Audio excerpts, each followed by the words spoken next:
Alam mo yung feeling na siya yung greatest love mo, pero at the same time, siya yung greatest lesson mo.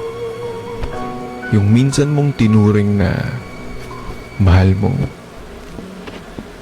ngayon, mahal mo pa rin naman pero hindi na pwedeng kausapin, hindi na pwede pang lapitan. Ang hirap ng kumustahin, kumbaga. Pero marami siyang naturo sa'yo. Marami siyang naipaalala sa'yo noon na hanggang ngayon, dala-dala mo. Hanggang ngayon, parte ng buhay mo. Kaya nga totoo, may mga tao talagang dadaan lang. Baby, now they